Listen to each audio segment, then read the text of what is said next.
ত্রিপুরা রাজ্য মহিলা কমিশন ও সমাজ কল্যাণ সমাজ শিক্ষা দপ্তরের উদ্যোগে আন্তর্জাতিক নারী দিবস উপলক্ষে শহরে বর্ণাঢ্য র্যালি।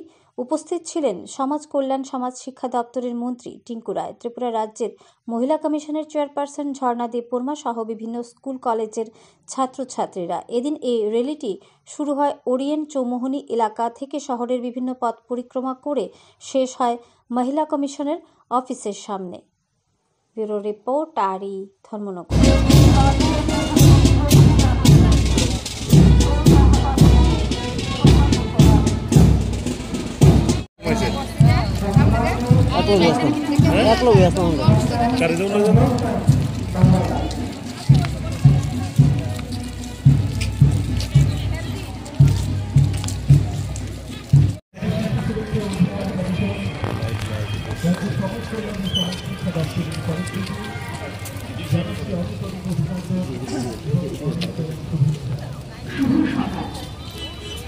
মার্চ আন্তর্জাতিক নারী দিবস। এই নারী দিবসকে উপলক্ষে আমাদের সমাজ শিক্ষা সমাজ কল্যাণ দপ্তরের এবং মহিলা কমিশন এবং শিশু সুরক্ষা কমিটির পক্ষ থেকে আমরা আজ যে অনুষ্ঠান, শুধু এই শোভাযাত্রা নয়, এছাড়া অনেকগুলো কার্যক্রম আমরা হাতে নিয়েছি।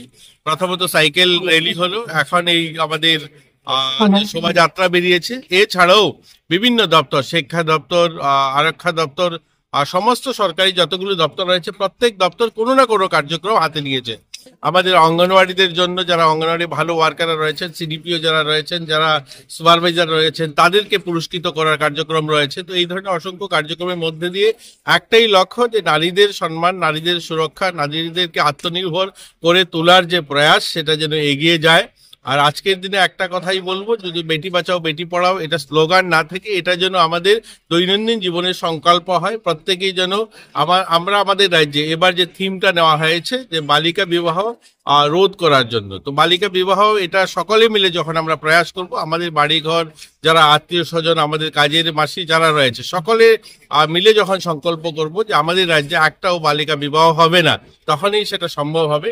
তো আজকে আমরা সকলে মিলে সংকল্প নেব আমাদের রাজ্যে মহিলারা যেন আত্মনির্ভর মানসিকতায় নিজেদেরকে গড়ে তুলতে পারে। আমরা অনেকখানি বলতে পারি যে অন্যান্য রাজ্যের তুলনায় আমরা অনেকখানি এগিয়ে। আমাদের রাজ্যে যেখানে আরসি আরাধ্যা বা অস্মিতা বা আমাদের এখানে প্রতিষ্ঠা সামন্ত বা আমাদের দীপা কর্মকার, রেখা চাকমার মতো মহিলারা যারা নিজেদের প্রতিভা, নিজেদের যোগ্যতা অর্জনের মধ্যে দিয়ে গোটা রাজ্যের নাম উজ্জ্বল করেছে গোটা দেশে, আমরা চাই আমাদের মেয়েরা আরো এগিয়ে যাক, আমাদের রাজ্যের মেয়েরা আত্মনির্ভর হোক, তারা সুরক্ষিত থাকুক, এটাই আমাদের আজকের দিনের কামনা থাকে।